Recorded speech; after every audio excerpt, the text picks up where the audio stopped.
Hello everybody! If you want to read all the story's content in full, please go to www.steveuk.blog. Thank you! Short story 667, The Great Coffee Caper. Intermediate.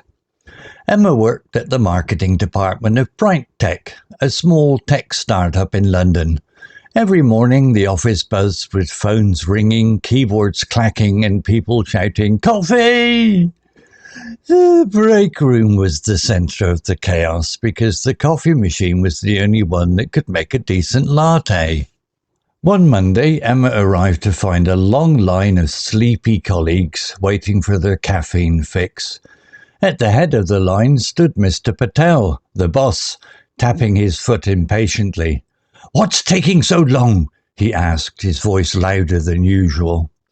Just then, the coffee machine sputtered, coughed and stopped working. A thin stream of water dribbled out, leaving a bitter smell in the air. Panic spread faster than a spreadsheet error. "No coffee? This is a disaster," whispered Lucy from accounts, clutching her empty mug. Emma, who loved puzzles, decided to investigate. She opened the panel and saw a tiny piece of paper stuck inside the filter. It read, "Please do not remove the safety cap. Thank you." Someone had ignored the warning and the machine had jammed. She called Tom from IT, who arrived with a toolbox and a grin. "Let's fix this before the boss loses his mind," he said.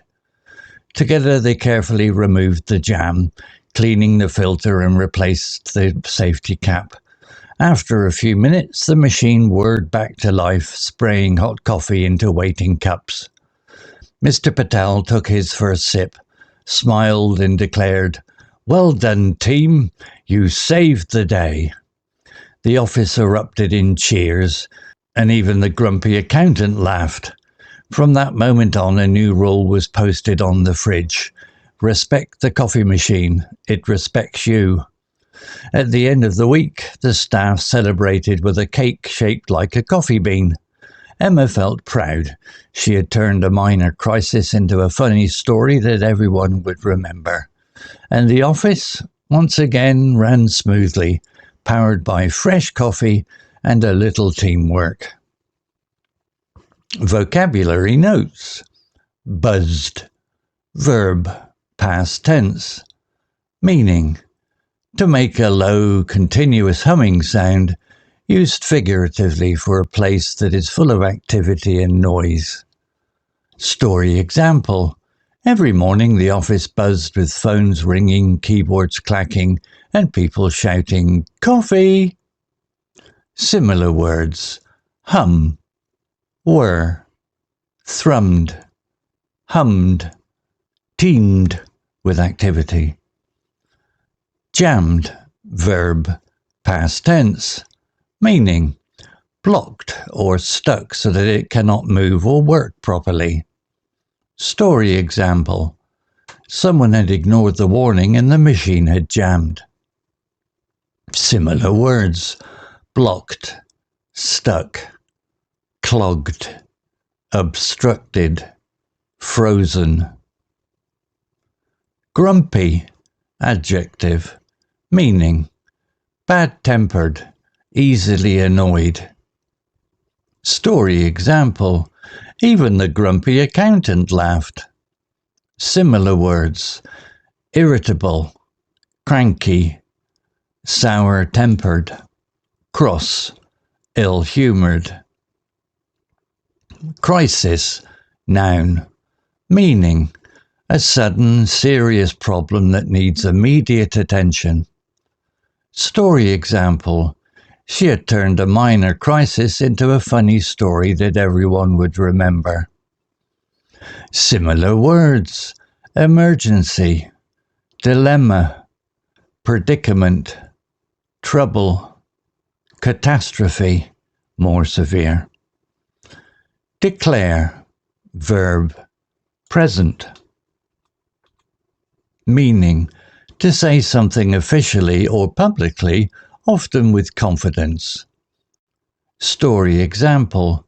Mr Patel took his first sip, smiled and declared, "Well done, team, you saved the day." Similar words. Announce, proclaim, state, assert, pronounce. Story written by Lumo AI. Image created by Imagio AI. To read all the story's content in full, please go to www.steveuk.blog. Thank you. CC Music, Drifting at 432 Hz, Unicorn Heads. Welcome to the Deep Dive. Today, we're looking at a really interesting short story. It's called The Great Coffee Caper, set in a small London tech startup, BrightTech. And it's all about a workplace, well, disaster. Right. And maybe disaster sounds strong for a coffee machine, but our mission here is really to pull out some quick, practical lessons. So in crisis management. Exactly. And maybe some useful vocabulary, too, from this honestly very relatable scenario. It's not always the huge scandals, Sometimes it's the small stuff. Okay, let's set the scene then. The story says the office buzzed every morning, full of activity, noise. You get the picture. A typical startup vibe. Yeah, but the real hub, the center of all this chaos, was the break room. Because of the coffee machine. The only machine, apparently, that could make a decent latte. Yeah. Single point of failure right there. Classic bottleneck. And, well, predictably, it failed. Monday morning, big queue. Oh, and the boss, Mr. Patel, is there tapping his foot. Impatient. Yep. The machine sputters, coughs, and just stops. Dead. Cue the panic.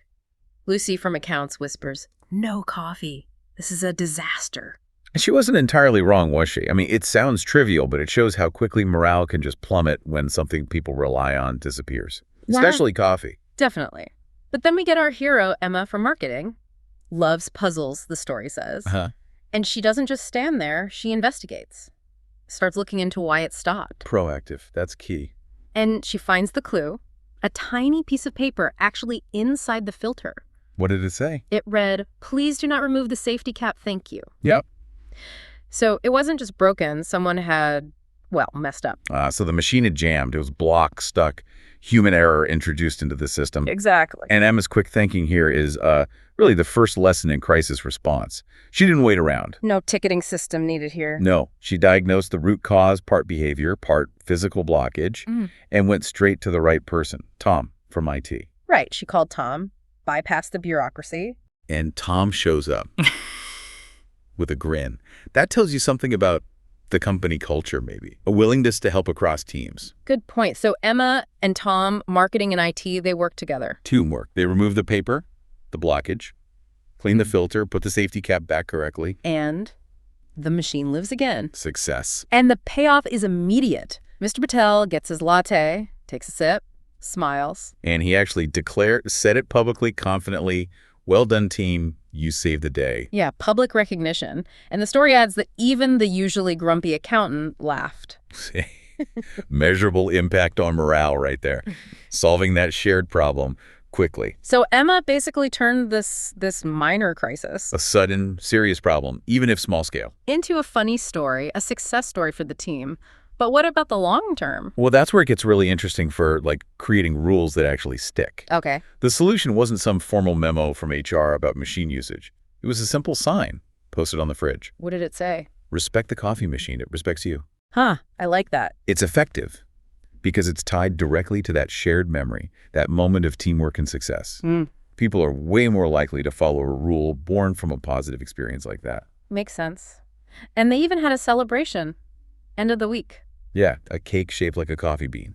It cements the whole thing. It wasn't just fixing a machine. It became like an office legend, building team spirit. So connecting the dots, what's the big takeaway here? I think the story really shows that sometimes the best office rules, the ones that really work, and the biggest boosts to how people feel working together, they don't come from policy documents handed down from the top. They often bubble up from solving these small but crucial everyday problems, like the coffee machine. And it fostered that link between marketing and IT, too. Exactly. Cross-functional problem solving in action sparked by a mini crisis. That's a great insight. Well, thank you for joining us on this deep dive. My pleasure. And maybe for you listening, it's worth noticing those small crises in your own environment. They might just be opportunities. Opportunities for teamwork. Maybe a simple new rule, or just a good story.